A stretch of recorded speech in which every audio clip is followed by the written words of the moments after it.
안녕하십니까. 일반화학 실험 1 1분반 6조 기체상수의 결정 실험입니다. 영상의 순서는 실험 목적, 실험 이론, 시약 및 기구, 실험 방법, 결과 및 고찰 순서로 진행됩니다.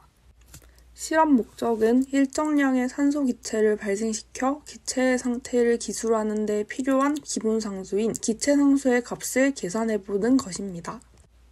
기체상수는 보일-샤를 법칙에 의한 이상기체 상태방정식에서 정의되는 비례상수입니다. 이상기체 상태방정식에서 비례상수의 1몰의 부피는 같은 온도, 같은 압력에서 기체의 종류에 관계없이 일정한 값을 가집니다. 기압이 1기압이고 온도가 섭씨 0도이고 몰수가 1몰일 때 비례상수 값은 다음과 같습니다. 이상기체는 부성 분자가 모두 동일하고 분자의 부피와 분자끼리의 상호작용이 무시될 정도로 작은 가상적인 기체입니다. 이상기체 분자들은 다음의 과정을 따릅니다. 첫째, 분자들 간에는 뉴턴의 운동 법칙이 성립하고 분자의 운동은 무작위적입니다. 둘째, 분자와 분자 또는 분자와 용기 내부면의 충돌은 완전 탄성 충돌이어서 역학적 에너지가 보존됩니다. 실제 기체들은 낮은 압력과 높은 온도에서 이상기체와 비슷한 움직임을 보입니다. 촉매는 반응에서 소모되지 않으면서 반응 속도를 증가 또는 감소시키는 물질입니다. 정촉매는 활성화 에너지를 감소시켜 반응 속도를 증가시키고 부촉매는 반대로 활성화 에너지를 증가시켜 반응 속도를 감소시킵니다. 부분 압력은 여러 기체가 혼합되어 있을 때 각각의 기체가 나타내는 압력입니다.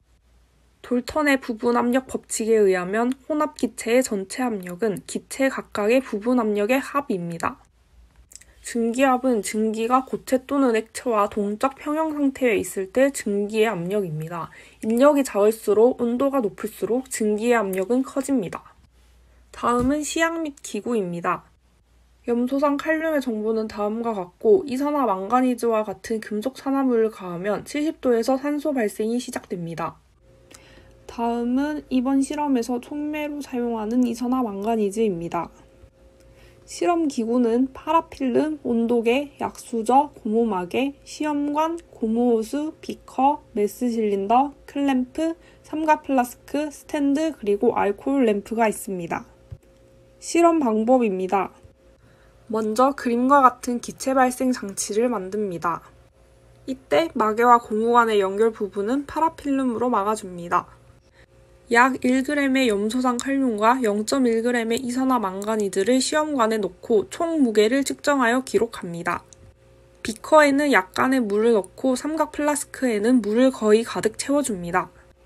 클램프를 연 상태에서 고무관에 입김을 불어넣어 비커 쪽에 고무관에 물이 채워지게 한 후 클램프로 막습니다. 시험관을 고무관에 연결하고 파라필름으로 틈새를 막아준 후 시험관을 약 30도 정도 기울여 고정시킵니다.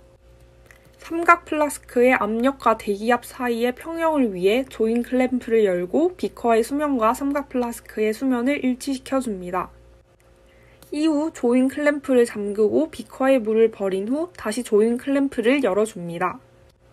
분젠 버너를 이용해 시험관 전체를 가열하여 삼각 플라스크의 물이 비커로 밀려 나오게 합니다. 물이 비커로 밀려 나오는 것을 중단하고 역류하기 시작하면 가열을 멈추고 시험관을 식혀줍니다. 비커 속의 물의 양과 시험관 무게를 측정합니다. 실험 결과는 다음과 같습니다. 질량을 통해 몰수를 구하였습니다. 부피를 통해 몰수를 구하였습니다.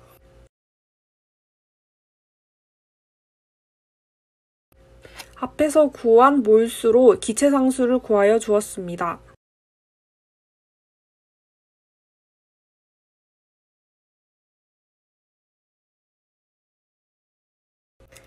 고찰입니다. 오차 발생 원인을 살펴보겠습니다. 소수점 4자리를 나타내는 정밀 저울 사용에 미숙하므로 시료의 양 측정에서 어려움을 겪었고 시료를 시험관으로 담는 과정에서 시료의 손실이 발생했을 것입니다. 파라필름으로 실험 장치의 틈새를 막아주었는데 기체의 분자가 매우 작기 때문에 기체의 누출 가능성이 존재합니다. 그리고 파라필름이 열에 약해 불꽃의 영향을 받아 녹았을 가능성 역시 존재합니다. 1차 실험에서는 시료 알갱이를 제대로 부수지 않고 실험을 진행하였고 클램프를 열고 닫는 과정을 제대로 하지 못하였습니다. 또한 불꽃이 실험실 환경에 영향을 받아 일정치 못하였고 흔들리기도 하였습니다. 이러한 이유들로 인해 반응이 제대로 이루어지지 못했고 산소의 발생 속도가 작아지면서 2차보다 더 큰 오차율을 보였을 것입니다. 비커에 담긴 물의 양은 플라스크와 수면을 맞추기 위해 클램프를 열어 비커에 물을 채웠던 과정, 그리고 실험 진행 후에 부피 측정을 위해 메스 실린더에 물을 옮기는 과정에서 오차가 발생하여 정확한 물의 부피 양을 측정하지 못했을 것입니다. 이상 영상을 마치겠습니다. 감사합니다.